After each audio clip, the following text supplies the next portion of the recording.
ಮಾತರ್ಮೇ ಮಾತರಿಶ್ವನ್ನ ಪಿತರತುಲಗುರೋ ಭ್ರಾತರಿಷ್ಟಾಪ್ತಬಂಧೋ ಸ್ವಾಮಿನ್ ಸರ್ವಾಂತರಾತ್ಮನ್ನ ಜರಜರಯಿತರ್ಜನ್ಮ ಮೃತ್ಯಾಮಯಾನಾಂ ಗೋವಿಂದೇ ದೇಹಿ ಭಕ್ತಿಂ ಭವತಿ ಚ ಭಗವನ್ ಊರ್ಜಿತಾಂ ನಿರ್ನಿಮಿತ್ತಾಂ ನಿರ್ವ್ಯಾಜಾಂ ನಿಶ್ಚಲಾಂ ಸದ್ಗುಣಗಣ ಬೃಹತೀಂ ಶಾಶ್ವತೀಮಾಶುದೇವ ನಾರಾಯಣಂ ನಮಸ್ಕೃತ್ಯ ನರಂ ಚೈವ ನರೋತ್ತಮಂ ದೇವೀಂ ಸರಸ್ವತೀಂ ವ್ಯಾಸಂ ತತೋ ಗ್ರಂಥಮುದೀರಯೇ ವಿಜಾನತಾಂ ಅವಿತ್ತಸ್ಯ ಮಧ್ವಸ್ಯ ಜಗತಿ ಗುರೋಃ ಪೂರ್ವಾಚಾರ್ಯಮಹಿಷ್ಠಾನಾಂ ಇಯಂ ಪ್ರಣತಿಮಾಲಿಕಾ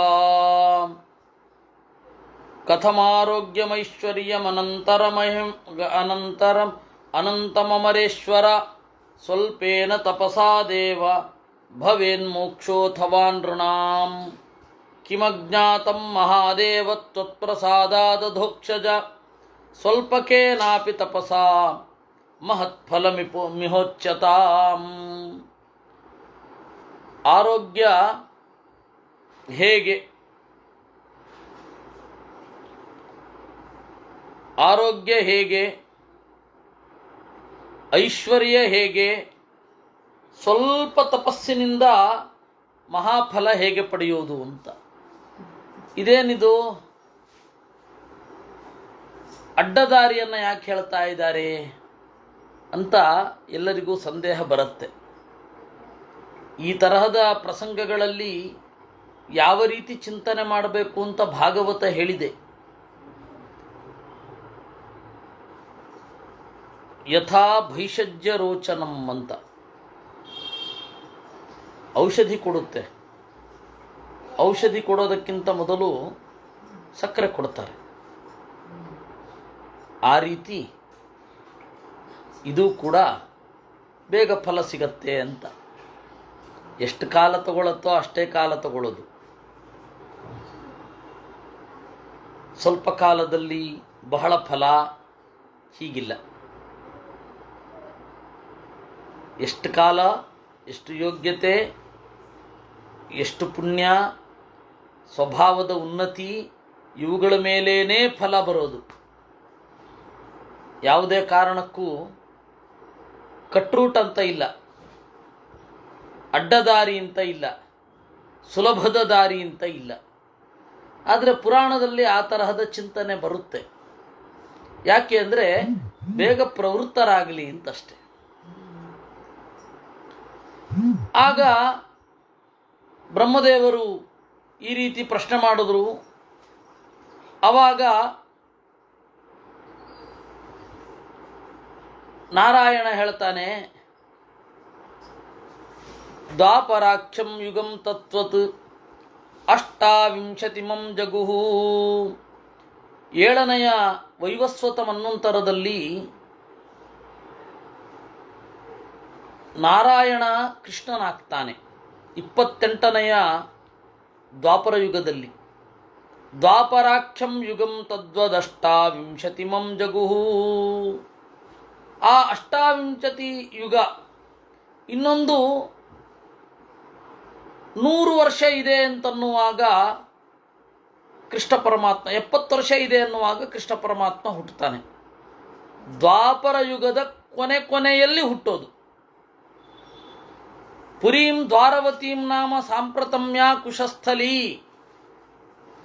ಇವಾಗ ಅದನ್ನು ಕುಶಸ್ಥಲಿ ಅಂತ ಕರಿತಾ ಇದ್ದಾರೆ. ಹಿಂದೆ ಅದನ್ನೇ ದ್ವಾರವತಿ ಅಂತ ಕರಿತಾ ಇದ್ರು ಕೃಷ್ಣನ ಕಾಲದಲ್ಲಿ. ಅದಕ್ಕಿಂತ ಮೊದಲು ಕೂಡ ಅದನ್ನು ಕುಶಸ್ಥಲಿ ಅಂತ ಕರೆಯೋರು. ಒಂದು ಕಾಲದ ಕುಶಸ್ಥಲಿ ಪೂರ್ತಿ ನಾಶ ಆಗಿತ್ತು. ಕೃಷ್ಣ ಬಂದ, ಮತ್ತೆ ಅದನ್ನು ದ್ವಾರವತಿ ಅಂತ ಹೆಸರಿಸಿದ. ಅದಾದ ಮೇಲೆ ಮತ್ತೆ ಕುಶಸ್ಥಲಿ ಅಂತ ಆಯಿತು. ದ್ವೈಪಾಯನ ಋಷಿಸ್ತದ್ವತ್ ರೌಹಿಣೇಯೋಥ ಕೇಶವ. ಅಲ್ಲಿ ದೇವರು 3 ರೂಪದಿಂದ ಇರ್ತಾನೆ. ಒಂದು ಕೃಷ್ಣ, ಇನ್ನೊಂದು ವೇದವ್ಯಾಸ, ಇನ್ನೊಂದು ಬಲರಾಮ. ಬಲರಾಮನನ್ನು ಸಾಕ್ಷಾತ್ ನಾರಾಯಣ ಅಂತನ್ನುವ ಒಂದು ದೃಷ್ಟಿ ಇಲ್ಲಿ ಬರುತ್ತೆ. ಆದರೆ ಅವನು ಸಾಕ್ಷಾತ್ ನಾರಾಯಣ ಅಲ್ಲ, ಸಾಕ್ಷಾತ್ ಅವತಾರ ಅಲ್ಲ, ಬಲರಾಮನ ಒಳಗಡೆ ಇರುವ ಸಂಕರ್ಷಣ ರೂಪಿ ಭಗವಂತ. ಆದರೆ ಹೇಳುವಾಗ ಅವನನ್ನು ಅಂತರ್ಯಾಮಿ ರೂಪವನ್ನು ಇಟ್ಟುಕೊಂಡು ಹೇಳಿಬಿಡ್ತಾರೆ.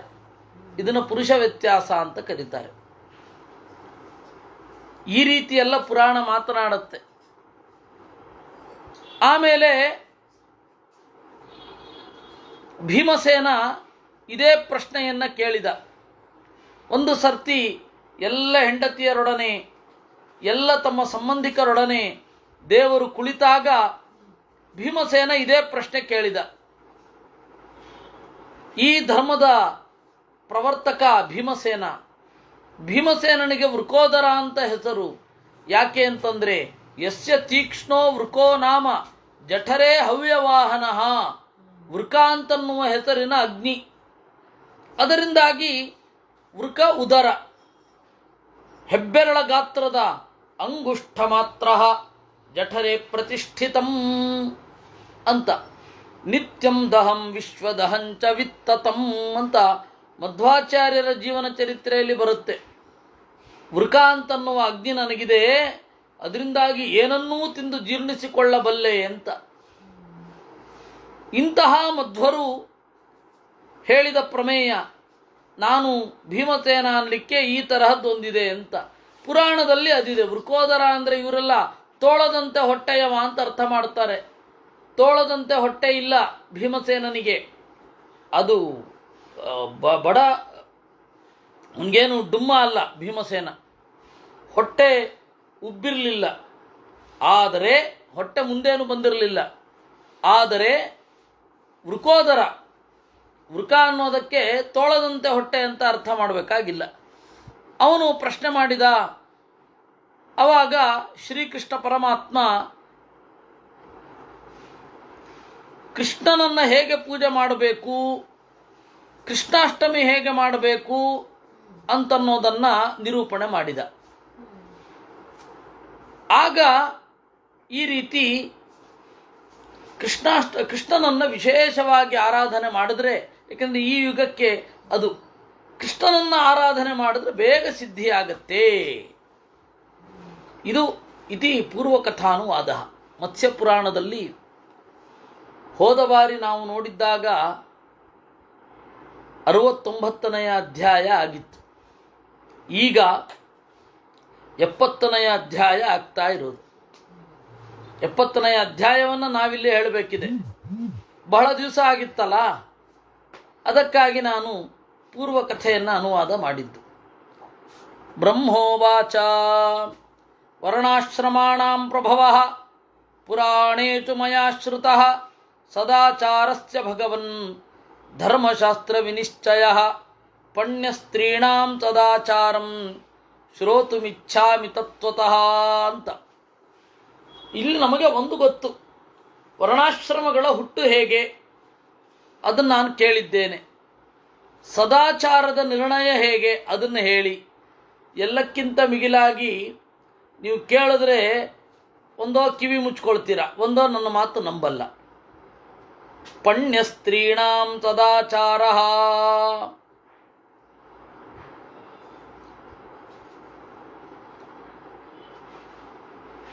ನಮ್ಮ ಕೃಷ್ಣರಾಜರು ಪ್ರಶ್ನೆ ಮಾಡ್ತಾ ಇದ್ದಾರೆ, ತೋಳದ ಹೊಟ್ಟೆಯವ ಅನ್ನೋದರಲ್ಲಿ ತಪ್ಪೇನಿದೆ ಅಂತ. ತಪ್ಪೇನೂ ಇಲ್ಲ. ಆದರೆ ವೃಕ ಅಂತ ಹೇಳಿ, ಅಗ್ನಿ ಅಂತ ಹೇಳಿ ಪುರಾಣದಲ್ಲಿ ಸ್ಪಷ್ಟವಾಗಿ ಇದೆ. ನಾವು ಅದೇ ಇಟ್ಕೊಳ್ಳೋಣ ಅಂತ. ತೋಳದ ಹೊಟ್ಟೆಯವ ಅಂತ ನಾವು ಅರ್ಥವನ್ನು ಹೇಳ್ತಾ ಹೋದರೆ ಏನು ತೊಂದರೆ ಇಲ್ಲ. ಆದರೆ ಮುಂದಿನ ತಪ್ಪು ತಿಳುವಳಿಕೆಗೆಲ್ಲ ನಾವು ಕಾರಣ ಆಗ್ತೇವೆ ಅಂತ ಅನಿಸುತ್ತೆ. ಇಲ್ಲಿ ತನಕ ಆ ಒಂದು ತಪ್ಪು ಕಲ್ಪನೆಯೇ ಮೂಡಿ ಬಂದಿದೆ ಅಲ್ವಾ. ಚೆನ್ನಾಗಿ ತಿಂತಾ ಇದ್ದ, ಬೇಗ ಜೀರ್ಣ ಆಗ್ತಾ ಇತ್ತು, ತಿಂದು ಚೆನ್ನಾಗಿ ತಿಂಬಂಡಿಯಾಗಿ ಮಲಗಿಬಿಡ್ತಾ ಇದ್ದ ಅಂತ. ಆ ತೋಳದ ಹೊಟ್ಟೆ ಅಂತನ್ನುವಲ್ಲಿ ಆ ಒಂದು ಭಾವ ಬಂದ್ಬಿಡುತ್ತೆ. ನಾವಿವತ್ತು ತೋಳದಂತೆ ಹೊಟ್ಟೆಯವ ಅಂತ ಒಂದೇ ಮಾತಿನಲ್ಲಿ ಹೇಳ್ಕೊಂಡು ಹೋಗ್ತೀವಿ. ಆದರೆ ಮುಂದಿನ ಜನಾಂಗ ಅದೆಲ್ಲ ಯಾವ ರೀತಿ ತಗೊಳತ್ತೆ ಅನ್ನೋದನ್ನು ಹೇಳಿ ಮೊದಲಿಂದಲೇ ಹೇಳಬೇಕಿಲ್ಲ. ಉರುಕ ಅಂದರೆ ಅಗ್ನಿ, ಆ ಅಗ್ನಿ ಇರುವ ಹೊಟ್ಟೆಯವ ಅಂತ ಅಷ್ಟೇ, ಇನ್ನೇನಿಲ್ಲ. ತೊಳೆದ ಹೊಟ್ಟೆಯವ ಅಂದರೆ ತಪ್ಪೇನಿಲ್ಲ. ಪಣ್ಯಸ್ತ್ರೀಣಾಂ ಸದಾಚಾರಂ, ಪಣ್ಯಸ್ತ್ರೀಯರು ಅಂತಂದರೆ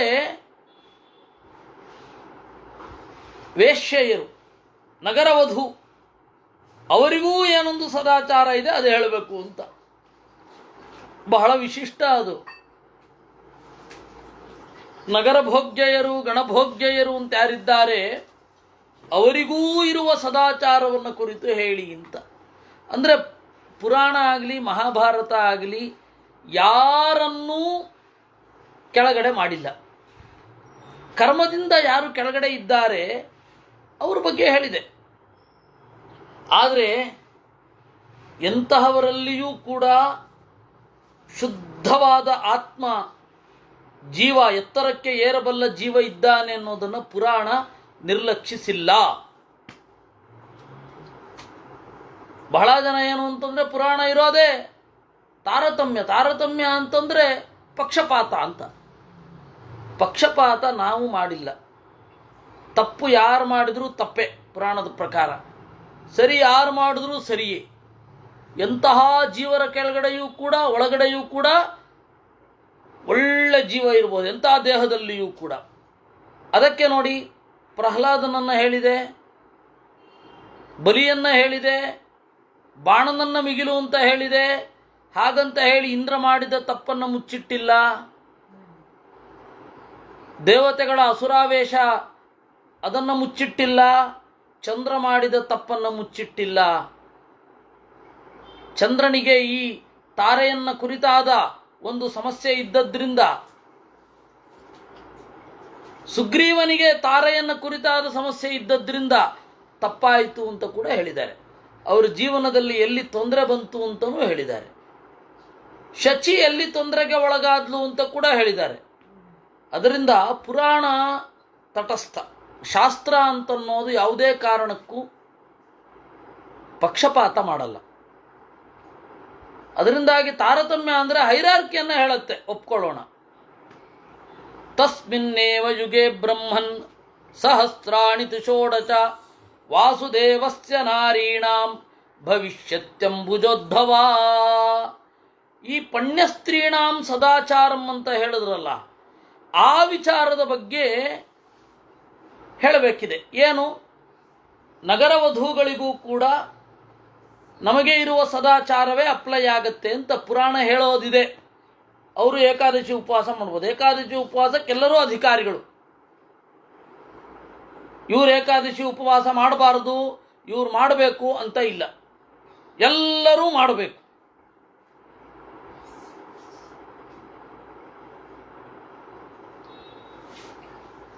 ಎಲ್ಲರೂ ಕೂಡ ದಿನತ್ರಯ ವ್ರತವನ್ನು ಮಾಡಬಹುದು. ಇವ್ರು ಮಾಡಬೇಕು ಇವ್ರು ಮಾಡಬಾರದು ಅಂತಿಲ್ಲ. ಇದು ಇರೋದು.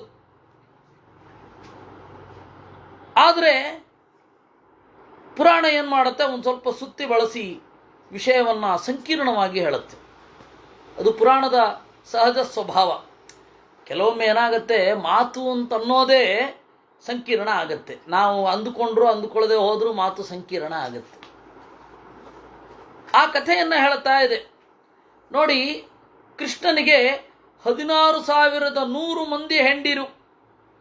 ತಾಭಿಸ್ಸಂತಮಯೇ ತಾಭಿರ್ವಸಂತ ಸಮಯೇ ಕೋಕಿಲಾ ಕಾಲಿಕಾಕುಲೇ ಪುಷ್ಪಿತೆ ಪವನೋತ್ಫುಲ್ಲ ಕಲ್ಹಾರ ಸರಸಸ್ತಟೇ. ತಾಭಿ ವಸಂತ ಸಮಯೇ ಕೋಕಿಲಾ ಕಾಲಿಕಾಕುಲೆ ಅಂತ ಒಂದು ಪಾಠ. ಕಾಲಿಕಾ ಅಂದರೆ ಮೋಡ, ಕೋಗಿಲೆ ಮತ್ತೆ ಮೋಡಗಳು ಕೂಡಿದ, ಅಂದರೆ ಎತ್ತರದ, ಅಲ್ಲಿ ರೈವತಕ ಪರ್ವತ ಅಂತ ಒಂದಿತ್ತು, ಅಲ್ಲಿ ವಿಹಾರ ಮಾಡುವ ಪ್ರಸಂಗ. ಕೋಕಿಲಾಲಿ ಕುಲಾಕುಲೆ ಅಂತಂದ್ರು ಸೊಗಸಾದ ಅರ್ಥ. ಕೋಗಿಲೆ ಇದೆ, ದುಂಬಿ ಇದೆ, ಅದರಿಂದ ಕೂಡಿರುವ ಉದ್ಯಾನದಲ್ಲಿ ಬಹಳ ಚೆನ್ನಾಗಿ ವಿಹಾರ ಮಾಡ್ತಾ ಇದ್ರು. ಪುಷ್ಪಿತೆ ಪವನೋತ್ಫುಲ್ಲ ಕಲ್ಹಾರ ಸರಸಸ್ತಟೆ. ಚೆನ್ನಾಗಿ ಅರಳಿರುವ ಹೂವು, ಅದನ್ನು ಒಳಗೊಂಡ ಸರೋವರ, ಅದರ ದಡದಲ್ಲಿ ಕೃಷ್ಣನ ಜೊತೆಗೆ ಸುಖವಾಗಿ ತಿರುಗುತ್ತಾ ಇದ್ರು. ಕುರಂಗನಯನ ಶ್ರೀಮಾನ್ ಮಾಲತೀಕೃತ ಶೇಖರ ಗಚ್ಚನ್ ಸಮೀಪ ಮಾರ್ಗೇಣ ಸಾಂಬ ಪರಪುರಂಜಯ. ಅವ್ರೇನು ಮಾಡಿದ್ರು, ಅವರು ಹೋಗ್ತಾ ಇರುವಾಗ, ಅವರು ಕೃಷ್ಣನ ಜೊತೆಗೆ ಆಡ್ತಾ ಇರುವಾಗ ಬದಿಯಲ್ಲಿ ಸಾಂಬ ಹೋಗ್ತಾ ಇದ್ದ. ಸಾಂಬ ಯಾರು ಅಂದರೆ ಕೃಷ್ಣನ ಮಗ, ಜಾಂಬವತಿಯ ಮಗ. ಇವ್ರಿಗೆಲ್ಲರಿಗೂ ಮಗ ಆಗಬೇಕು. ಅವನು ಜಾಂಬವತಿಯ ಮಗ ಆಗಿದ್ದಾನೆ. ಆದರೆ ಇವರಿಗೆ ಅಕ್ಕನ ಮಗ. ಯಾಕೆ ಅಂದರೆ ರುಕ್ಮಿಣಿಯನ್ನು ಮದುವೆ ಆದ ಮೇಲೆ ಸತ್ಯಭಾಮೆಯನ್ನು ಮದುವೆ ಆಗುವ ಮೊದಲು ಜಾಂಬವತಿಯನ್ನು ಮದುವೆ ಆಗಿದ್ದು. ಈ ಕುಂದಾಪುರ ಸ್ವಾಮಿಗಳು ಒಬ್ಬರು ಇದ್ದರು, ಲಕ್ಷ್ಮೀಶ ತೀರ್ಥರು ಅಂತ. ಅವರೊಂದು ಸೊಗಸಾಗಿ ಹೇಳ್ತಾ ಇದ್ರು, ಅಯ್ಯೋ ಯಾವುದೋ ಗುಹೆಗೆ ಹೋಗಿ ಕೃಷ್ಣ ಸತ್ತ ಅಂತ ಹೇಳಿ ದುಃಖದಿಂದ ಒಡೆ ಪಾಯಸದ ಊಟ ಮಾಡಲಿಕ್ಕೆ ಹೋದವರಿಗೆ ದೇವರು ಬಂದು ಹೋಳಿಗೆ ಪಾಯಸದ ಊಟ ಹಾಕಿಬಿಟ್ಟ ಅಂತ ಅವ್ರದ್ದೊಂದು ವ್ಯೂ ಅದು. ಹಾಗೆ ಮೊದಲು ಮದುವೆ ಆಗಿದ್ದು ಸತ್ಯಭಾಮೆಯನ್ನು ಮದುವೆ ಆಗುವ ಮೊದಲು ಜಾಂಬವತಿಯನ್ನು ಮದುವೆ ಆಗಿದ್ದು. ಜಾಂಬವತಿಯ ಮಗ ಸಾಂಬ, ಇವರಿಗೆಲ್ಲರಿಗೂ ಮಗನ ಸಮಾನ. ಅವನೇನು ಮಾಡ್ತಾ ಇದ್ದಾನೆ, ಪಕ್ಕದಲ್ಲಿ ನಡ್ಕೊಂಡು ಹೋಗ್ತಾ ಇದ್ದಾನೆ. ಹೇಗಿದ್ದ ಅವನು ಮಾಲತೀಕೃತ ಶೇಖರ, ಮಾಲತಿ ಹೂವನ್ನು ತಲೆ ಮೇಲೆ ಮುಡ್ಕೊಂಡಿದ್ದ. ಆವಾಗ ಹೆಣ್ಣುಮಕ್ಕಳು ಗಂಡ್ಮಕ್ಕಳು ಇವರೆಲ್ಲರೂ ಕೂಡ ತಲೆಗೆ ಹೂವನ್ನು ಕಟ್ಕೊಳ್ತಾ ಇದ್ರು, ಉದ್ದ ತಲೆಗೂದಲನ್ನು ಬಿಡ್ತಾ ಇದ್ರು. ಸಾಕ್ಷಾತ್ ಕಂದರ್ಪೋ ರೂಪೇಣ ಸರ್ವಾಭರಣಭೂಷಿತ ಅನಂಗ ಶರತಪ್ತಾಭಿ ಸಾಭಿಲಾಚಮವೇಕ್ಷಿತ. ಅವರೆಲ್ಲ ಆಸೆಗಣ್ಣಿನಿಂದ ಸಾಂಬನನ್ನು ನೋಡಿದರಂತೆ. ಕೃಷ್ಣನ ಹೆಂಡತಿಯರು 16,100 ಮಂದಿ, ಅವರೆಲ್ಲರೂ ಕೂಡ ಮನ್ಮಥನ ಬಾಣಕ್ಕೆ ಈಡಾಗಿ ಆಸೆಗಣ್ಣಿನಿಂದ ನೋಡಿದ್ರು. ತದಾವೇಕ್ಷ ಜಗನ್ನಾಥ ಸರ್ವತೋ ಜ್ಞಾನ ಚಕ್ಷುಷಾ ಶಾಪಂ ವಕ್ಷತಿ ತಾಸ್ತರವ ಓ ಹರಿಷ್ಯಂತಿ ದಸ್ಯವಃ. ಆಗ ಕೃಷ್ಣ ಶಾಪ ಕೊಟ್ಟಿದ್ದು ಏನಂತ, ನಿಮ್ಮನ್ನ ಕಳ್ಳರು ಅಪಹರಿಸುತ್ತಾರೆ ಅಂತ ಶಾಪ ಕೊಟ್ಟ. ಮತ್ಪರೋಕ್ಷಂ ಯತಃ ಕಾಮಲೌಲ್ಯಾತ್ ಈದೃಗ್ವಿಧಂ ಕೃತಂ ತತಃ ಪ್ರಸಾದಿತೋ ದೇವಃ ಇದಂ ವಕ್ಷತಿ ಶಾರ್ಂಗಭೃತ್. ನಾನು ಎದುರುಗಡೆ ಇದ್ದಾಗ ನೀವು ಈ ತರಹ ಮಾಡ್ತಾ ಇದ್ದೀರಾ ಅಂತ ಹೇಳಿ ಶಾಪ ಕೊಡ್ತಾನೆ ಅಂತ ಪುರಾಣದಲ್ಲಿ ಮುಂದಾಗೋದನ್ನು ಈಗಲೇ ಆಯಿತು ಅಂತನ್ನೋ ಹಾಗೆ ಹೇಳ್ತಾರೆ. ಅದು ಒಂದು ಪುರಾಣದ ಭಾಷೆ.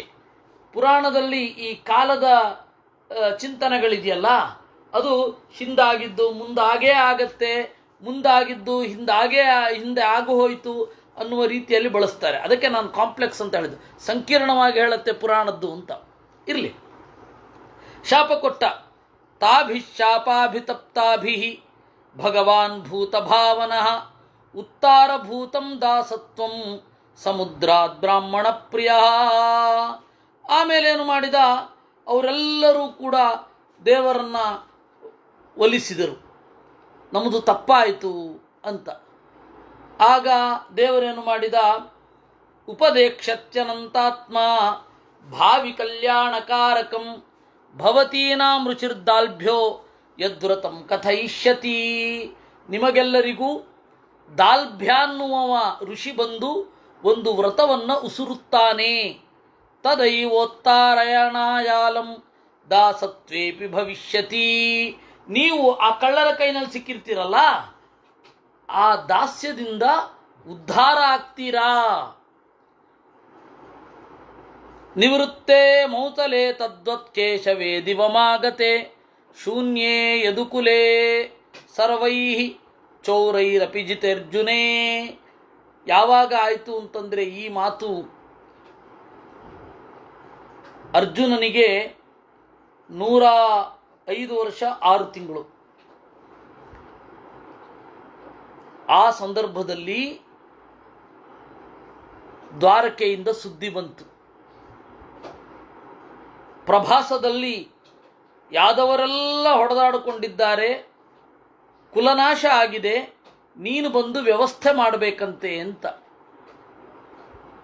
ಅರ್ಜುನ ಹೋಗಿ ಅವರೆಲ್ಲರನ್ನ ಅಂತ್ಯ ಸಂಸ್ಕಾರಕ್ಕೆ ವ್ಯವಸ್ಥೆ ಮಾಡಿ ಅಲ್ಲಿಂದ ದ್ವಾರಕೆಗೆ ಹೋದ. ದ್ವಾರಕೆಯಲ್ಲಿ ವಸುದೇವ, ರುಕ್ಮಿಣಿ, ಸತ್ಯಭಾಮೆ ಅವರಿಗೆಲ್ಲರಿಗೂ ವಿಷಯ ತಿಳಿಸಿದ. ಎಷ್ಟೋ ಜನ ಅಗ್ನಿಗೆ ಹಾರಿ ಪ್ರಾಣತ್ಯಾಗ ಮಾಡಿದ್ರು, ಕೆಲವರು ಯೋಗದಿಂದ ಪ್ರಾಣತ್ಯಾಗ ಮಾಡಿದ್ರು.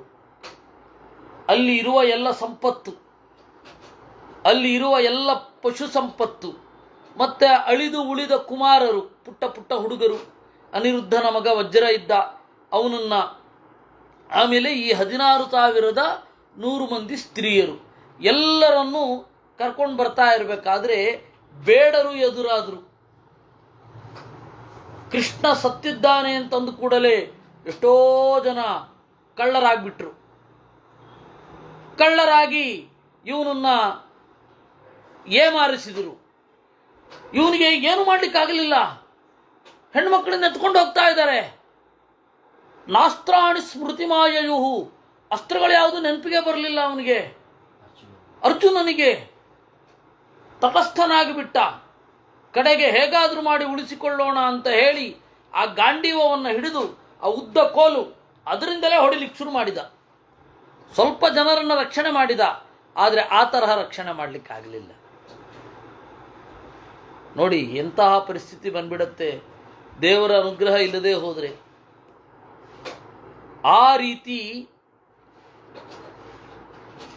ಎಲ್ಲರೂ ನಾಶ ಆದಾಗ ಹೃತಾಸು ಕೃಷ್ಣ ಪತ್ನೀಷು ದಾಸಭೋಗ್ಯಾಶು ಚಾಂಬುಧೌ, ಎಲ್ಲ ಕೃಷ್ಣನ ಪತ್ನಿಯರು 16,100 ಮಂದಿ, 8 ಮಂದಿ ಅಲ್ಲ, ಷಣ್ಮಹಿಷಿಯರು ಮತ್ತು ಲಕ್ಷ್ಮೀದೇವಿ ಅಲ್ಲ, 16,100 ಮಂದಿ. ಅವ್ರದ್ದು ಪೂರ್ವ ಇದೇನು ಅಂದರೆ, ವಾಯುದೇವರ ಅನುಗ್ರಹದಿಂದ ಅಗ್ನಿಯ ಮಕ್ಕಳು 16,100 ಮಂದಿ. ಆ ಅಗ್ನಿಯ ಮಕ್ಕಳೇನು ಮಾಡ್ತಾರೆ, ವಾಯುದೇವರ ಅನುಗ್ರಹದಿಂದ ಸ್ತ್ರೀತ್ವವನ್ನು ಹೊಂದಿ ತಪಸ್ಸು ಮಾಡಿ 16,100 ಮಂದಿಯೂ ಕೂಡ ದೇವರ ಪತ್ನಿಯರಾಗ್ತಾರೆ. ಅದರಿಂದಾಗಿ ಗಂಡು ಹೆಣ್ಣಾಗಬಹುದು, ಹೆಣ್ಣು ಯಾವತ್ತಿದ್ರೂ ಗಂಡಾಗಲ್ಲ. ಹಾಗೆ 16,100 ಮಂದಿ ಅವರು ದಾಸಭೋಗ್ಯಾ ಕೃತಾಹ, ಕಳ್ಳರು ಅವ್ರನ್ನ ಇಟ್ಟುಕೊಂಡು ಭೋಗಿಸಿದರು, ಅದೇ ಪಣ್ಯ ಸ್ತ್ರೀಯರು. ಅಂತಹ ತಿಷ್ಠಂತೀಷು ಚತುರ್ಗತ್ಯ ಸಂತಪ್ತಾಸು ಚತುರ್ಮುಖ ಆಗಮಿಷ್ಯತಿ ಯೋಗಾತ್ಮ ದಾಲ್ಭ್ಯೋ ನಾಮ ಮಹಾತಪಾಹ. ಅವಾಗ ದಾಲ್ಭ್ಯ ಅಂತನ್ನುವ ಒಬ್ಬ ಋಷಿ ಬರ್ತಾನೆ. ಅದು ದೇವರೇ ಹೇಳಿ ಕಳುಹಿಸಿದ್ದು. ಕೃಷ್ಣ ಪ್ರೇಷಿತಾತ್ ಬಕದಾಲ್ಭ್ಯತಃ ಅಂತ ಹೇಳಿ ಆಚಾರ್ಯರು ಹೇಳಿದ್ದಾರೆ. ಶ್ರೀಕೃಷ್ಣ ಕಳುಹಿಸಿದ್ದು ಅಂತ ದಾಲ್ಭ್ಯರನ್ನ. ಅವರು ಬಂದು ತಾಸ್ತಮರ್ಘೇಣ ತಂ ಪೂಜ್ಯ ಪ್ರಣಿಪತ್ಯ ಪುನಃ ಪುನಃ. ನೋಡಿ, ಪತಿತರಾದ ಸ್ತ್ರೀಯರು ದಾಲ್ಭ್ಯರನ್ನ ಅರ್ಘ್ಯದಿಂದ ಪೂಜಿಸಿ ಕೇಳಿದ್ರು, ನಮ್ಮ ಉದ್ಧಾರದ ದಾರಿ ಏನು ಅಂತ. ನಮ್ಮ ಉದ್ಧಾರದ ದಾರಿ ಏನು? ಯಾರಾದರೂ ಒಬ್ರು ಮುಂದುವರಿಯಲೇಬೇಕಲ್ಲ.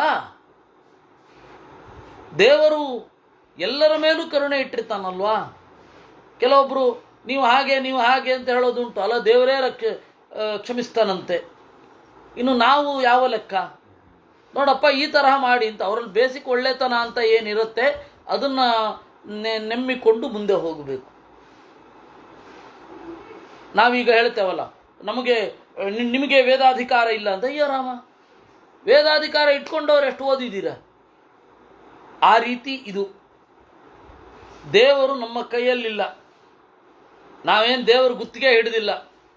ಭಾಳ ಜನ ಏನು ಅಂದ್ಕೊಂಡಿದ್ದಾರೆ ಅಂದರೆ ಬ್ರಾಹ್ಮಣರ ಕೈನಲ್ಲಿ ದೇವರು ಗುತ್ತಿಗೆಗಿದ್ದಾನೆ ಅಂತ. ಏನೂ ಇಲ್ಲ. ದೇವರನ್ನು ಬಳಸ್ಕೊಂಡು ಬ್ರಾಹ್ಮಣರು ಏನೇನೋ ಮಾಡ್ತಾರೆ ಅಂತ ಏನೂ ಇಲ್ಲ. ಬ್ರಾಹ್ಮಣರು ಎಲ್ಲರಿಗಿಂತ ಪರಾಧೀನರು. ಬ್ರಾಹ್ಮಣರಿಗಿರುವಷ್ಟು ಕಟ್ಟಳೆಗಳು ಜಗತ್ತಿನಲ್ಲಿ ಯಾರಿಗೂ ಇಲ್ಲ. ಆದ್ದರಿಂದ ಅಂತಹವರು ಕೂಡ ನೋಡಿ, ಪಣ್ಯ ಸ್ತ್ರೀಯರು ಕೂಡ ಕಣ್ಣೀರು ಹಾಕಿಕೊಂಡು ಬಾಷ್ಪ ಪರ್ಯಾಕುಲೇಕ್ಷಣಾ, ಪತಿತರಾಗಿದ್ದಾರೆ. ಕೃಷ್ಣನನ್ನು ಬಿಟ್ಟು ಕೃಷ್ಣನ ಅಂಗಸಂಗ ಮಾಡಿದ ಹೆಣ್ಣು ಮಕ್ಕಳು ಆ ಕಳ್ಳರ ದೇಹವನ್ನು ಸೇರುವ ಹಾಗಾಯಿತು. ಅವರು ದಾಲ್ಭ್ಯರನ್ನು ಕೈ ಮುಗಿದುಕೊಂಡು ಕೇಳಿದ್ರು, ನಮ್ಮ ಉದ್ಧಾರದ ದಾರಿ ಹೇಳಿ ಅಂತ. ಸ್ಮರಂತ್ಯೋ ವಿಪುಲಾನ್ ಭೋಗಾನ್ ದಿವ್ಯ ಮಾಲ್ಯಾನುಲೇಪನಾನ್ ಭರ್ತಾರಂ ಜಗತಾಮೀಶಮನಂತಮಪರಾಜಿತಂ.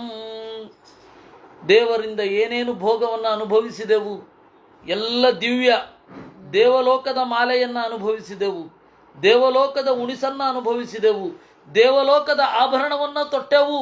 ಆದರೆ ಇವತ್ತು ನಾವು ಕಳ್ಳಾತಿ ಕಳ್ಳರು, ನಿಕೃಷ್ಟರಾದ ಕಳ್ಳರ ದೇಹವನ್ನು ಸಂಪರ್ಕಿಸುವ ಹಾಗಾಯ್ತಲ್ಲ. ಅದನ್ನು ನೆನೆದು ದುಃಖದಿಂದ ದ್ವಾರಕಾವಾಸಿನಸ್ತರವಾನ್ ದೇವರೂಪಾನ್ ಕುಮಾರಕಾನ್ ಪ್ರಶ್ನಮೇವಂ ಕರಿಷ್ಯಂತಿ ಮುನೇರಭಿಮುಖಂ ಸ್ಥಿತಾ. ಈ ತರಹ ತಮ್ಮ ಹಿಂದಣ ವೈಭವ, ಇವತ್ತಿನ ಅಧಪ್ಪತನ ಎರಡನ್ನೂ ನೆನಪಿಸಿಕೊಂಡು ಹೇಳಲಿಕ್ಕೆ ಶುರು ಮಾಡಿದರು. ಇದಕ್ಕಿಂತ ಬೇಕಾ? ಎಲ್ಲ ಅವರಿಗೆ ಒಬ್ಬೊಬ್ಬ ಹೆಣ್ಣಿನಲ್ಲಿಯೂ ಕೂಡ 10 ಜನ ಗಂಡು ಮಕ್ಕಳು, ಒಬ್ಬಳು ಹೆಣ್ಣು ಮಗಳು, 10 ಜನ ಗಂಡು ಮಕ್ಕಳು, ಒಬ್ಬಳು, ಒಟ್ಟು 11, 16,108 ಇಂಟು 11. ಅಷ್ಟು ಇದ್ದವರು, ಎಲ್ಲ ದೇವತಾ ಅಂಶರಾಗಿರುವ ಕುಮಾರರನ್ನು ಪಡೆದವರು ತಮ್ಮ ದೈನ್ಯಾವಸ್ಥೆಯನ್ನು ತೋರ್ಪಡಿಸಿಕೊಳ್ಳುತ್ತಾ ಕೈ ಮುಗಿದು ಬಕದಾಲ್ಭ್ಯರಿಗೆ ಕೇಳಿದರು. ದಸ್ಯುಭಿರ್ಭಗವಾನ್ ತರವಾಹ ಪರಿಭುಕ್ತಾವಯಂಬಲಾತ್ ಸ್ವಧರ್ಮಾಚ್ಯವನೇಸ್ಮಾಕಂ ಅಸ್ಮಿನ್ನ ಶರಣಂ ಭವಾ. ಪೂಜ್ಯರೇ, ದಸ್ಯು ಅಂದರೆ ಕಳ್ಳರು, ಈ ಎಲ್ಲ ಕಳ್ಳರು ಬಲಾತ್ಕಾರವಾಗಿ ನಮ್ಮನ್ನು ಭೋಗಿಸಿದ್ದಾರೆ ಅಂತ ದುಃಖ ಆಗಬೇಡ. ಈ ಎಲ್ಲ ಕಳ್ಳರು ಬಲಾತ್ಕಾರವಾಗಿ ನಮ್ಮನ್ನು ಭೋಗಿಸಿದ್ದಾರೆ, ನಮ್ಮ ಧರ್ಮದಿಂದ ನಾವು ಕುಸಿದಿದ್ದೇವೆ. ಅಸ್ಮಿನ್, ಇಂತಹ ಪರಿಸ್ಥಿತಿಯಲ್ಲಿ ನಹ ಶರಣಂ ಭವ, ನಮಗೆ ತಾವು ನೆಲೆಯಾಗಬೇಕು, ರಕ್ಷಣೆ ಒದಗಿಸಬೇಕು. ಆದಿಷ್ಟೋತಿ ಪುರಾ ಬ್ರಹ್ಮನ್ ಕೇಶವೇನ ಚ ಧೀಮತ ಕಸ್ಮಾದೀಶೇನ ಸಂಯೋಗಂ ಪ್ರಾಪ್ಯ ವೇಶ್ಯಾತ್ವಮಾಗತಾ. ನೆನಪಿಡಿ,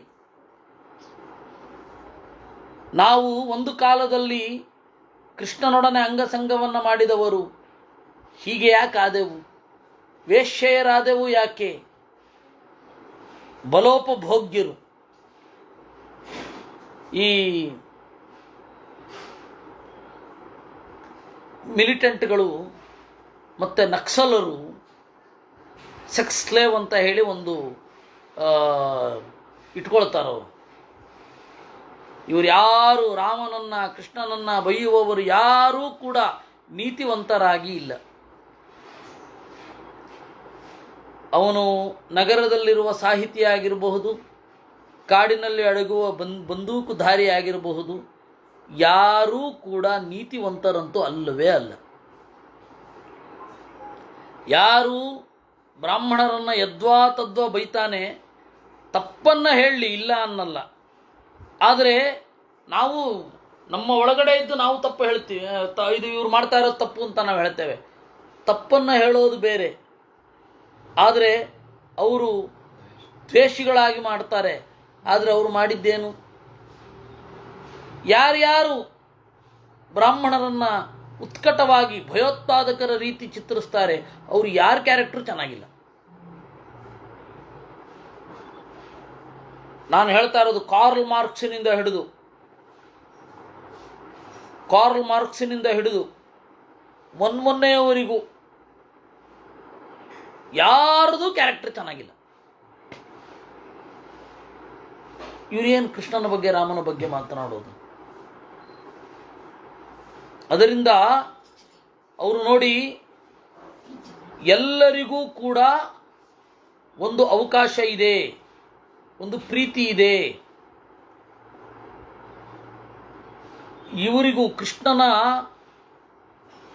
ಅಂಗಸಂಗವನ್ನು ಪಡೆದವರಿಗೂ ಕೂಡ ವೇಶ್ಯಾತ್ವಮಾಗತಃ ಸೆಕ್ಸ್ ಸ್ಲೇವ್ಗಳಾಗಿದ್ದರು. ಎಂತಹ ಎತ್ತರದ ನರಕಾಸುರ ಬಂಧಿಸಿದ್ದಾಗಲೂ ಕೂಡ ಅವರಿಗೆ ಇಂತಹ ದುಸ್ಥಿತಿ ಒದಗಿರಲಿಲ್ಲ. ನರಕಾಸುರನ ಮನನಲ್ಲಿದ್ದರು ಅವರೆಲ್ಲ, ಆದರೆ ಇಂತಹ ದುಸ್ಥಿತಿ ಒದಗಿರಲಿಲ್ಲ ಅವ್ರಿಗೆ. ಈಗ ನೋಡಿ ಇಂತಹ ಪರಿಸ್ಥಿತಿ.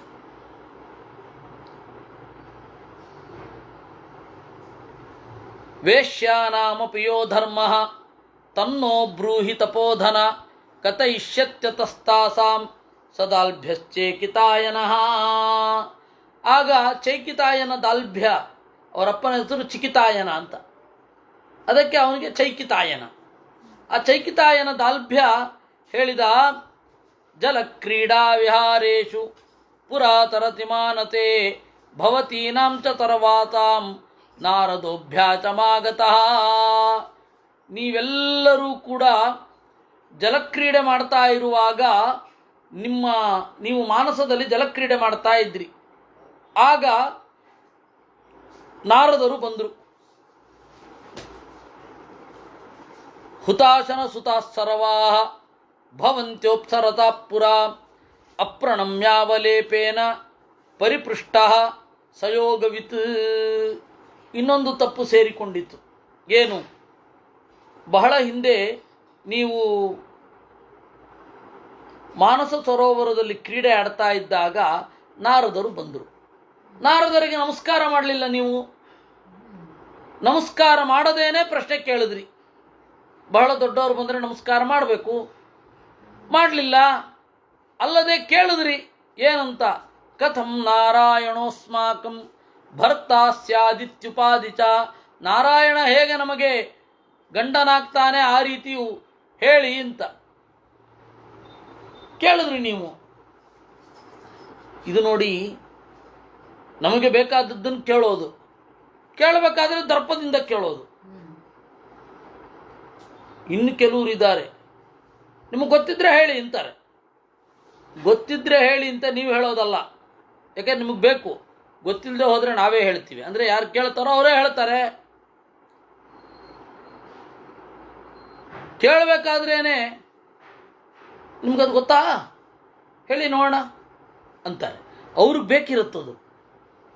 ಅದನ್ನು ಪರೀಕ್ಷೆ ಏನು ಮಾಡ್ತಾ ಇಲ್ಲ ಅವರು, ಅದು ಕೇಳೋದೇ ಹಾಗೆ. ಅದರಿಂದ ಗೊತ್ತಿದ್ರು ಯಾಕೆ ಹೇಳ್ತಾರೆ? ನೀವೇ ಹೇಳಿದ್ರೆಲ್ಲ ಗೊತ್ತಿಲ್ಲ ಹೋಗಿ ಅಂತಾರೆ. ತಸ್ಮಾದ್ವರ ಪ್ರಧಾನಂ ವಹ ಶಾಪಶ್ಚಾಯಮಭೂತ್ಪುರ. ಈ ತರಹ ನಿಮಗೆ ಬೇಕಾದದ್ದನ್ನು ಕೇಳುವಾಗ ಗರ್ವದಿಂದ ಕೇಳಿದ್ರಲ್ಲ, ಆಗ ಮೊದಲನೇ ತಪ್ಪು. ಅವ್ರು ಯಾವ ರೀತಿ ಮಾಡಬೇಕು ಅಂತ ಹೇಳಿದ್ರು ಅವರು, ಆದರೆ ನೀವು ಅವರನ್ನು ಕಡೆಗಣಿಸಿ ಕೇಳಿದ್ದೀರಲ್ಲ, ಅದರಿಂದಾಗಿ ಎರಡೂ ಒಟ್ಟಿಗೆ ಸಿಕ್ತು. ಶಾಪವೂ ಸಿಕ್ಕಿತು, ವರವೂ ಸಿಕ್ಕಿತು. ಆ ಶಾಪ ಈ ಶಾಪದಲ್ಲಿ ಎಂಡಾಯಿತು. ಅದರಿಂದಾಗಿ ಶಾಪ ಕೊಡೋದು ಅಂತಂದು ಕೂಡಲೇ ಒಮ್ಮೆಲೆ ಆಗ್ಬಿಡೋದು ಅಂತನೂ ಅರ್ಥ ಅಲ್ಲ. ಠಂಗ್ ಅಂತ ಮಾಯ ಆಗಿ ಆಗ್ಬಿಡೋದು ಅಂತ ಆ ತರಹ ಏನಲ್ಲ. ಎಷ್ಟೋ ದಿವಸಗಳು ಹಿಡಿಯುತ್ತದಕ್ಕೆ. ಶಯ್ಯಾದ್ವಯ ಪ್ರದಾನೇನ ಮಧುಮಾಧವ ಮಾತಯೋ ಸುವರ್ಣೋಪಸ್ಕರೋತ್ಸರ್ಗಾತ್ ದ್ವಾದಶ್ಯಾಂ ಶುಕ್ಲಪಕ್ಷತಃ ಭರ್ತಾ ನಾರಾಯಣೋ ನೂನಂ ಭವಿಷ್ಯಂತ್ಯನ್ಯ ಜನ್ಮನೀ. ನೋಡಿ, ಜೋಡಿ ಹಾಸಿಗೆಯನ್ನು ಕೊಡಬೇಕು, ಬಂಗಾರವನ್ನು ದಾನ ಮಾಡಬೇಕು. ಹಾಗೆ ಆದರೆ ದ್ವಾದಶಿ ದಿವಸ ಊಟಕ್ಕೆ ಹಾಕಿ ಬಂಗಾರವನ್ನು ಕೊಟ್ಟು ಹಾಸಿಗೆಯನ್ನು ಕೊಟ್ಟರೆ ಮುಂದಿನ ಜನ್ಮದಲ್ಲಿ ಹೀಗಾಗತ್ತೆ ಅಂತ. ಹೌದಾ? ಇವರಿಗೆ ಯೋಗ್ಯವಾದ ರೀತಿಯಲ್ಲಿ ಇವರು ಉಪಾಸನೆ ಮಾಡಿದ್ದು. ಆದರೆ ಇದು ಮಾಡಬೇಕು ಅನ್ನೋದಷ್ಟೇ ನಾವು ತಗೊಳ್ಬೇಕು. ದ್ವಾದಶಿ ಯಾರು ವಸಂತ ಋತುವಿನ ದ್ವಾದಶಿ, ಅಥವಾ ಇಲ್ಲಿ ಹೇಳುವ ಚೈತ್ರ ವೈಶಾಖದ ದ್ವಾದಶಿಯಲ್ಲಿ ಶಯ್ಯಾದಾನ ಮಾಡಿ ಆಮೇಲೆ ಬಂಗಾರವನ್ನು ದಾನ ಮಾಡಿದ್ರೆ ನಮಗೂ ಗಂಡನಾಗ್ತಾನ ದೇವರು ಅಂದರೆ ಇಲ್ಲ. ಅಯೋಗ್ಯತೆ ಮೊದಲು ಇರಬೇಕು. ಆದರೆ ನಾವು ಇದನ್ನು ಮಾಡಬೇಕು ಅಂತ ಅರ್ಥ ಆಗುತ್ತೆ. ಇನ್ನು ಅಷ್ಟಾವಕ್ರರ ಶಾಪ ಅಂತ ಬೇರೆ ಯಾವುದೋ ಪುರಾಣದಲ್ಲಿ ಕೇಳಿದ ನೆನಪು ಅಂತ. ಹೌದು, ಅಷ್ಟಾವಕ್ರರ ಶಾಪ ಅಂತ ಉಂಟು. ಅಲ್ಲಿ ಪುರುಷ ವ್ಯತ್ಯಾಸ ಅಂತನ್ನುವ ಒಂದು ಶೈಲಿಯನ್ನು ಮಾಡ್ಕೋಬೇಕು. ದಾಲ್ಭ್ಯರು ಅಂತ ಅನ್ಬೇಕಾದ್ರೆ ಅಷ್ಟಾವಕ್ರ ಅಂತ ಹೇಳ್ತಾರೆ. ದಾಲ್ಭ್ಯರು ಈ ಶಾಪವನ್ನು ಪರಿಹರಿಸಿಕೊಳ್ಳುವ ರೀತಿಯನ್ನು ಹೇಳಿದ್ದು ಅಂತ ತಾತ್ಪರ್ಯ ನಿರ್ಣಯದ ನಿರ್ಣಯ ಇದೆ. ನಿರ್ಣಯ ಪ್ರಬಲ ಯಾವತ್ತೂ ಕೂಡ, ನಿರ್ಣಯಕ್ಕಿಂತ ನಿರ್ಣಯ ಪ್ರಬಲ. ನಿರ್ಣಯಕ್ಕನುಗುಣವಾಗಿ ನಿರ್ಣಯದ ಅರ್ಥವನ್ನು ಮಾಡಬೇಕು. ಭರ್ತಾನಾರ ಯದಕೃತ್ವ ಪ್ರಣಾಮಂ ಮೇ ರೂಪ ಸೌಭಾಗ್ಯಮತ್ಸರಾತ್ ಪರಿಪೃಷ್ಟೋಸ್ಮಿತೇನಾಚು ವಿಯೋಗೋ ವೋ ಭವಿಷ್ಯತಿ. ಆಮೇಲೆ ನಮಸ್ಕಾರ ಮಾಡದೆ ಕೇಳಿದ್ದೀರ ನೀವು. ನಿಮಗೆ ಬೇಕಾದದ್ದು, ನಿಮಗೆ ಅಜ್ಞಾನ ಇದೆ ಅಂತ ಗೊತ್ತಿದೆ, ಜ್ಞಾನಿಗೆ ನಮಸ್ಕಾರ ಮಾಡದೆ ಒಳ್ಳೆ ಎನ್ಕ್ವೈರಿ ಆಫೀಸಿನಲ್ಲಿ ಎನ್ಕ್ವೈರಿ ಮಾಡಿದಾಗ ಕೇಳಿದ್ದೀರ. ಫ್ಲೈಟ್ ಯಾವಾಗ ಬರುತ್ತೆ ಹೇಳಿ, ಬಸ್ ಯಾವಾಗ ಬರುತ್ತೆ ಹೇಳಿ, ರಿಪೇರಿಗೆ ಯಾವಾಗ ಬರ್ತೀರಾ ಹೇಳಿ ಅಂತ ಅನ್ನುವಾಗ ನೀವು ನಮಸ್ಕಾರ ಮಾಡಬೇಕಾಗಿಲ್ಲ. ಯಾಕೆಂದರೆ ಅದು ನಿಮಗೇನು ಮೋಕ್ಷವೋ ಪುಣ್ಯವೋ ಶ್ರೇಯಸ್ಸಿಗೋ ದಾರಿ ಅಲ್ಲ. ಆದರೆ ಈ ತರಹದ ಒಂದು ಇದು ಅಜ್ಞಾನ ಪರಿಹಾರ ಆಗಿ ಆಂತರಿಕ ಸುಖಪ್ರಾಪ್ತಿಯಾಗುವಂತಹ ಸಂದರ್ಭದಲ್ಲಿ ನೀವು ಈ ತರಹ ಕೇಳೋದಾ? ಹೇಳೇ ಅಂತ. ಆದ್ದರಿಂದಾಗಿ ದೇವರೊಡನೆ ನಾನು ಹೇಳಿದ ಕ್ರಮದಲ್ಲಿ ದೇವರೊಡನೆ ಸಂಸರ್ಗ ಆಗತ್ತೆ, ಆಮೇಲೆ ಕೂಡಲೇ ವಿಯೋಗವೂ ಆಗತ್ತೆ. ವೇಶ್ಯಾತ್ವಮಾಗತಾ ಭವಂತ್ಯಕ್ಕಾಮಮೋಹಿತಾ ಇದಾನೀಮಪಿ ಯದ್ವಕ್ಷ್ಯೆ ತಚ್ಛೃಣುಧ್ವಂ ವರಾಂಗನಾ. ನಾರದರಿಗೆ ಹೀಗೆ ಮಾಡಿದ ಅವಮಾನ, ಆಮೇಲೆ ಉದ್ಯಾನದಲ್ಲಿ ಕೃಷ್ಣನಿಗೆ ಮಾಡಿದ ಅವಮಾನ, ಎರಡು ಸೇರಿ ನೀವು ಈಗ ಈ ಪರಿಸ್ಥಿತಿಯನ್ನು ಹೊಂದಿದ್ದೀರ. ಪುರಾ ದೇವಾಸುರೇ ಯುದ್ಧೇ ಹತೇಷು ಶತಶಸ್ಸುರೈಃ ದಾನವಾತುರದೈತ್ಯೇಷು ರಾಕ್ಷಸೇಷು ತತಸ್ತತಃ ತೇಷಾಂ ವ್ರಾತತಃ ತ್ರಾಣಿ ಶತಾನ್ಯಪಿ ಚ ಯೋಷಿತಾಂ. ಇದೇ ರೀತಿ ಆಯ್ತು.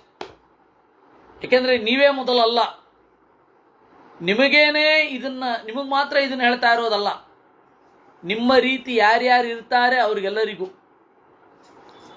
ಬಹಳ ಹಿಂದೆ ದೇವಾಸುರ ಯುದ್ಧ ಆಯಿತು. ಆಗ ಅಸುರರು ಸಾವಿರಾರು ಗಟ್ಟಲೆ ಲಕ್ಷಾಂತರ ಗಟ್ಟಲೆ ಹೆಣ್ಣು ಮಕ್ಕಳನ್ನು ಎತ್ಕೊಂಡು ಹೋಗಿ ಇದೇ ರೀತಿ ಸೆಕ್ಸ್ ಸ್ಲೇವ್ಗಳನ್ನಾಗಿ ಮಾಡ್ಕೊಂಡಿದ್ರು ದಾನವರು. ಗೊತ್ತಾಯ್ತಾ? ಅವ್ರ ಸ್ವಭಾವ ಅದು. ಆಗಲೂ ಕೂಡ ಇಂದ್ರನಿಗೆ ಇದನ್ನು ಕೇಳಿದ್ರು. ಇಂದ್ರವಾಚ ವೇಶ್ಯಾಧರ್ಮೇಣ ವರ್ತಧ್ವಂ ಅಧುನಾ ನೃಪಮಂದಿರೇ ಭಕ್ತಿಮತ್ಯೋ ವರಾರೋಹ ತಥಾ ದೇವಕುಲೇಶು ಚ. ಇಂದ್ರ ಹೇಳಿದ, ನೀವು ಈ ವೇಶ್ಯಾಧರ್ಮದಲ್ಲೇ ಕಂಟಿನ್ಯೂ ಮಾಡಿ, ಭಕ್ತಿ ಇದ್ರೆ ಸಾಕು ಅಂತ ಅವನು ಹೇಳಿದ್ದ. ಭಕ್ತಿಮತ್ಯೋ ವರಾರೋಹ ತಥಾ ದೇವಕುಲೇಶು ಚ ಭವಿಷ್ಯತಿ ಚ ಸೌಭಾಗ್ಯಂ ಸರ್ವಾಸಾಮಪಿ ಶಕ್ತಿತಃ. ಯಕ್ಕಶ್ಚಿತ್ ಶುಲ್ಕಮಾದಾಯ ಗೃಹಮೇಷ್ಯತಿ ವತ್ಸದಾ ನಿಧನೇನ ಉಪಚರ್ಯೋ ವಹ ಸತದಾನ್ಯತ್ರ ದಾಂಭಿಕಾತ್. ಯಾರು ಒಂದು ಕಾಲದಲ್ಲಿ ನಿಮಗೆ ಶುಲ್ಕವನ್ನು ಕೊಟ್ಟಿರ್ತಾನೆ, ಅವನಲ್ಲಿ ನಿಜವಾದ ಪ್ರೀತಿಯನ್ನು ನೀವು ಕಂಡ್ರೆ, ಅವನು ಮಾನವೀಯವಾಗಿದ್ದರೆ, ಮುಂದೆ ಯಾವತ್ತಾರೊಂದು ದಿವಸ ಹಣ ಇಲ್ಲದೆ ಬಂದಾಗಲೂ ಅವನನ್ನು ಸತ್ಕರಿಸಿ. ವೇಶ್ಯಾಧರ್ಮ ಇದು. ಅಂದರೆ ಅಲ್ಲಿಯೂ ಒಂದು ನೀತಿಯನ್ನು ಇಟ್ಕೊಳ್ಳಿಕ್ಕೆ ಅವಕಾಶ ಇದೆ. ದೇವತಾನಾಂ ಪಿತॄಣಾಂಚ ಪುಣ್ಯಾಹೇತಮುಪಸ್ಥಿತೆ ಗೋಭೂ ಹಿರಣ್ಯ ಧಾನ್ಯಾನಿ ಪ್ರದೇಯಾನಿ ಸ್ವಶಕ್ತಿತಃ. ನೀವು ವೇಶ್ಯೆಯರಾಗಿದ್ದರೂ ತೊಂದರೆ ಇಲ್ಲ, ದೇವತಾ ಗೃಹ ಕಟ್ಟುವಾಗ ಕಾಣಿಕೆಯನ್ನು ಶುಲ್ಕವನ್ನು ಸಲ್ಲಿಸಬೇಕು. ನಿಮ್ಮ ಶ್ರಾದ್ದ ಬಂದಾಗ ನಿಮ್ಮ ನಿಮ್ಮ ತಂದೆಯರನ್ನು ತಾತ ಮುತ್ತಾತಂದಿರನ್ನು ನೆನಪಿಸಿಕೊಂಡು ಪಿತೃದೇವತೆಗಳ ಆರಾಧನೆ ಮಾಡಬೇಕು. ಪುಣ್ಯಾಹವಾಚನವನ್ನು ಮಾಡಿಸಬೇಕು. ಮನೆ ಮೊದಲಾದವುಗಳಾಗುವಾಗ ನೀವು ಯಾರಾದರೂ ಆಗಿರಿ, ಪಿತೃಗಳಿಲ್ಲದೆ ಏನು ಬರಲ್ಲ, ದೇವತೆಗಳ ನೆರವಿಲ್ಲದೆ ಏನಿರಲ್ಲ. ನೀವು ಅದನ್ನು ಮಾಡಬೇಕು. ಯಚ್ಚಾಪ್ಯನ್ಯದ್ವ್ರತಂ ಸಮ್ಯಕ್ ಉಪದೇಕ್ಷ ಬ್ರಾಹ್ಮಣಾನಾಂ ವರಾರೋಹಾ ಕಾರ್ಯಾಣಿ ವಚನಾನಿ ಚ. ಬ್ರಾಹ್ಮಣರು ಹೇಳುವ ಕೆಲಸವನ್ನು ಮಾಡಬೇಕು. ಆ ಬ್ರಾಹ್ಮಣ ದಾಂಭಿಕನಾಗಿದ್ದರೆ ಮಾಡೋ ಅವಶ್ಯಕತೆ ಇಲ್ಲ. ಅನ್ಯತ್ರ ದಾಂಭಿಕಾತ್ ಅವಿಚಾರೇಣ ತರ್ವಾಭಿ ಅನುಷ್ಠೇಯಂ ಚ ತತ್ಪುನಃ ಸಂಸಾರೋತ್ತಾರಣಾಯಾಲಂ ಏತದ್ವೇದ ವಿದೋ ವಿದುಹು. ನೀವು ಹೇಳಿದ್ದನ್ನು, ಬ್ರಾಹ್ಮಣರು ಹೇಳಿದ್ದನ್ನು ಅವಿಚಾರದಿಂದ ಮಾಡಬೇಕು. ಇನ್ನೂ ಹಸ್ತ ನಕ್ಷತ್ರ, ಪುಷ್ಯ ನಕ್ಷತ್ರ, ಪುನರ್ವಸು ನಕ್ಷತ್ರ, ಅವಾಗ ಭವೇತ್ ಸರ್ವೌಷಧಿ ಸ್ನಾನಂ ಸಮ್ಯಂಗ್ ನಾರೀ ತಮಾಚರೇತ್. ಎಲ್ಲ ಔಷಧಿಗಳನ್ನು ಹಾಕಿದ ನೀರಿನಲ್ಲಿ ಸ್ನಾನ ಮಾಡಬೇಕು. ತದಾ ಪಂಚಚರಸ್ಯಾಪಿ ಸನ್ನಿಧಾತೃತ್ವಮೇಷ್ಯತಿ. ಆವಾಗ ನಿಮ್ಮ ಕೆರಿಯರು ಚೆನ್ನಾಗಿರುತ್ತೆ ಅಂತ. ವೇಶ್ಯರಿಗೆ ನಿಮ್ಮ ಕೆರಿಯರು ಚೆನ್ನಾಗಿರುತ್ತೆ, ಆರೋಗ್ಯವೂ ಚೆನ್ನಾಗಿರುತ್ತೆ ಅಂತ. ಸೊ ಯಾರಿಗೆ ಏನೇನು ಬೇಕೋ ಎಲ್ಲವನ್ನೂ ವೇದವ್ಯಾಸರು ಕೊಟ್ಟಿದ್ದಾರೆ. ಅವರ ಐಹಿಕ ಮತ್ತು ಪಾರತ್ರಿಕ ಎರಡೂ ದೃಷ್ಟಿಯನ್ನು ಉದ್ದೇಶದಲ್ಲಿಟ್ಕೊಂಡಿದ್ದಾರೆ. ವಾಸ್ತವಿಕವಾಗಿ ನೀವು ಪೂಜೆ ಮಾಡಬೇಕಾದ್ರೆ ದೇವರನ್ನು ಕಾಮರೂಪದಲ್ಲಿ ಪೂಜೆ ಮಾಡಿ ಅಂತ ಹೇಳ್ತಾರೆ.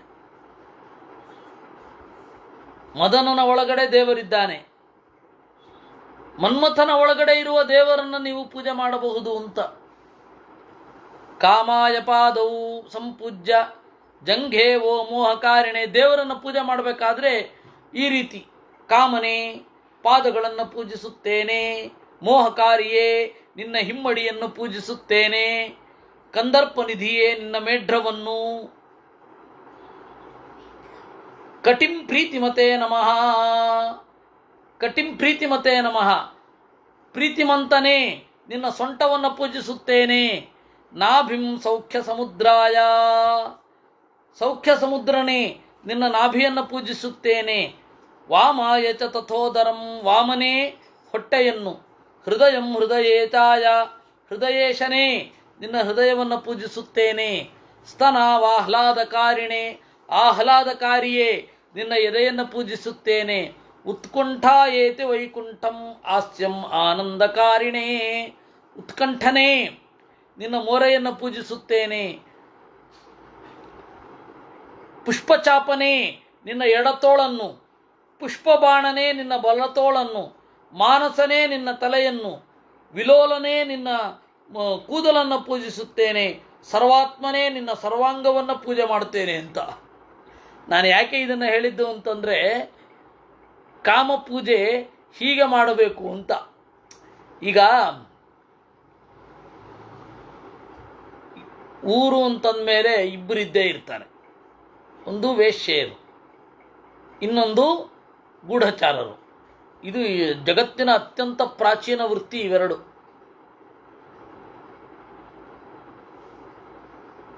ಅದರಲ್ಲಿ ಗೂಢಚಾರರು ಬಿಡಿ, ವೇಶ್ಯೆಯರಿಗೂ ಕೂಡ ಒಂದು ಪೂಜಾ ವಿಧಾನ ಇದೆ, ದೇಶಭಕ್ತಿ ಇದೆ, ಉಳಿದದ್ದೆಲ್ಲ ವಿಧಿ ಇದೆ. ಅವಾಗಿನದ್ದು ಈಗಿನ ತರಹ ಇರಲಿಲ್ಲ. ಅವಾಗ ಕಲಾನಿಷ್ಣಾತರಾಗಿರಬೇಕಿತ್ತು, ಸಂಗೀತ ನಿಧಿಗಳಾಗಿರಬೇಕಿತ್ತು. ಮತ್ತು ಅವಾಗ ಕಲಾಭಿರುಚಿ ಬಹಳ ಉನ್ನತ ಮಟ್ಟದಲ್ಲಿರ್ತಾ ಇತ್ತು. ಈಗಿನ ತರಹ ಒಂದು ಒರಟಾದ ದೇಹದ ಬಯಕೆ ಇರಲಿಲ್ಲ, ಅಸಂಸ್ಕೃತವಾದ ದೇಹದ ಬಯಕೆ ಇರಲಿಲ್ಲ. ಆದ್ದರಿಂದಾಗಿ ಈ ತರಹ ಇದ್ದರೆ ಆ ತರಹ ಔಟ್ಕಮ್ ಇರುತ್ತೆ. ಆಮೇಲೆ ಶಿವನಿಗೆ ನಮಸ್ಕಾರ, ಶಿವಪೂಜೆಯನ್ನು ಹೇಳ್ತಾರೆ. ನಮಃ ಶಿವಾಯ ಚಾಂತಾಯ ಪಾಚಾಂಕುಶಧರಾಯ ಚ ಅಂತ ಹೇಳಿ ಈ ರೀತಿ ಶಿವನನ್ನು ಪೂಜೆ ಮಾಡಬೇಕು. ಕಾಮದೇವಂ ಸಪತ್ನೀಕಂ ಗುಡಕುಂಭೋಪರಿ ಸ್ಥಿತಂ. ಸಪತ್ನೀಕನಾದ ಕಾಮದೇವನನ್ನು ಪೂಜೆ ಮಾಡಬೇಕು. ಆಮೇಲೆ ಹಸುವನ್ನು ದಾನ ಮಾಡಲಿಕ್ಕಿದೆ, ಅವರಿಗೂ ಕೂಡ ಹಸುವನ್ನು ದಾನ ಮಾಡಲಿಕ್ಕಿದೆ. ಯಥಾ ನ ಕಮಲಾದೇಹಾತ್ ಪ್ರಯಾತಿ ತವ ಕೇತವ ತಥಾ ಮಮಾಪಿ ದೇವೇ ಚ ಶರೀರೇ ಸ್ವೇ ಕುರು ಪ್ರಭೋ. ಕಮಲ ಲಕ್ಷ್ಮಿ ನಿನ್ನ ದೇಹದಿಂದ ಹೇಗೆ ಹೊರಗಡೆ ಹೋಗೋದಿಲ್ವೋ ಹಾಗೆ ನನ್ನನ್ನು ಕೂಡ ನಿನ್ನ ದೇಹದಲ್ಲಿ ಇಟ್ಟುಕೋ ಅಂತ. ಇದೆಲ್ಲ ಈ ಯೋಗ್ಯತೆ ಇರುವವರಿಗೆ ಮಾತ್ರ. ಆದರೆ ಎಲ್ಲರೂ ಹೀಗೆ ಪೂಜೆ ಮಾಡೋದ್ರಲ್ಲಿ ತಪ್ಪಿಲ್ಲ, ಯಾಕೆಂದರೆ ಸಂಸ್ಕೃತಿ ಉಳಿಯುತ್ತೆ. ಸಂಸ್ಕೃತಿ ಮತ್ತು ಫಿಲಾಸಫಿ, ಸಂಸ್ಕೃತಿ ಅನ್ನೋದು ಫಿಲಾಸಫಿಗೆ ಪೋಷಕ. ನೀವು ಫಿಲಾಸಫಿಯನ್ನು ಹೇಳಿಕೊಟ್ರೆ ಸಂಸ್ಕೃತಿ ಇರುತ್ತೆ. ನಮ್ಮಲ್ಲಿ ಇವಾಗ ಏನಾಗ್ತಾ ಇದೆ ಅಂದರೆ ಪುರೋಹಿತರು ಬರೇ ಹೀಗಿರಬೇಕು ಹಾಗಿರಬೇಕು ಅಂತ ಸಂಸ್ಕೃತಿ ಹೇಳ್ತಾರೆ. ಅವ್ರು ಹೇಳೋದು ಲೈಫ್ ಸ್ಟೈಲ್. ಪುರೋಹಿತರು ಮತ್ತು ಎಲ್ಲರೂ ಮಠಾಧಿಪತಿಗಳು ಆಮೇಲೆ ಹೊರಗಡೆಯ ವಿದ್ವಾಂಸರು ಇವರೆಲ್ಲ ಮಾಡ್ತಾ ಇರೋ ತಪ್ಪೇನು ಅಂದರೆ ಈ ಸ್ಟೈಲಲ್ಲಿರಬೇಕು, ನಿಮ್ಮ ಲೈಫ್ ಸ್ಟೈಲ್ ಹೀಗಿರಬೇಕು ಅಂತ. ಆದರೆ ನಿಮ್ಮ ಫಿಲಾಸಫಿ ಹೀಗಿದ್ದರೆ ಈ ಒಂದು ಲೈಫ್ ಸ್ಟೈಲ್ ಬಿಟ್ಟು ಬೇರೆ ಲೈಫ್ ಸ್ಟೈಲ್ ತೊಗೊಳ್ಳಿಕ್ಕೆ ಆಗಲ್ಲ. ಆ ಫಿಲಾಸಫಿಯನ್ನು ಹೇಳ್ಕೊಡ್ಬೇಕು ಅನ್ನೋದು ಜನಕ್ಕೆ ತಲೆಗೆ ಬರ್ತಾ ಇಲ್ಲ. ಈ ತರಹದ ವೇಶ್ಯೆಯರಿಗೂ ಈ ತರಹದ ಸಂಸ್ಕಾರ ಇದ್ದರೆ ಇನ್ನು ಉಳಿದವ್ರ ಪಾಡೇನು? ಅನಿವಾರ್ಯವಾಗಿ ಇದರಲ್ಲಿ ಇದ್ದೇ ಇರ್ತಾರೆ. ಈ ರೀತಿ ಪುರುಹೂತೇನ ಯತ್ ಪ್ರೋಕ್ತಂ ದಾನವೀಚು ಪುರಾಮಯ, ಹೀಗೆ ಇಂದ್ರ ಹೇಳಿದ್ದನ್ನು ಕೃಷ್ಣ ಹೇಳಿದ ಅಂತ ನಾನು ನಿಮಗೆ ಹೇಳ್ತಾ ಇದ್ದೀನಿ ಅಂತ ದಾಲ್ಭ್ಯರು ಅವ್ರಿಗೆಲ್ಲರಿಗೂ ಹೇಳಿದರು ಅನ್ನುವಲ್ಲಿಗೆ ಎಲ್ಲರೂ ಒಳ್ಳೆಯದಾಯಿತು, ಆ ವ್ರತವನ್ನು ಮಾಡಿದ್ರು ಅನ್ನುವಲ್ಲಿಗೆ 70ನೆಯ ಒಂದು ಅಧ್ಯಾಯ ಮುಗಿದಿದೆ. ಇನ್ನು 71ನೆಯ ಅಧ್ಯಾಯ ಒಂದು ಪರಸ್ತ್ರೀ ಇದಕ್ಕೆ ದೋಷಕ್ಕೆ ಒಳಗಾದಾಗ ಪ್ರಾಯಶ್ಚಿತ್ತ ಏನು ಅಂತ ಕೇಳ್ತಾರೆ. ಪರಸ್ತ್ರೀ ಮೋಹಕ್ಕೆ ಒಳಗಾದಾಗ ಅದನ್ನು ಇದು ಮತ್ಸ್ಯ ಪುರಾಣ ಹೇಳುತ್ತೆ. ಅದನ್ನು ನಾಳೆ ನೋಡೋಣ. ಕೃಷ್ಣಾರ್ಪಣಮಸ್ತು.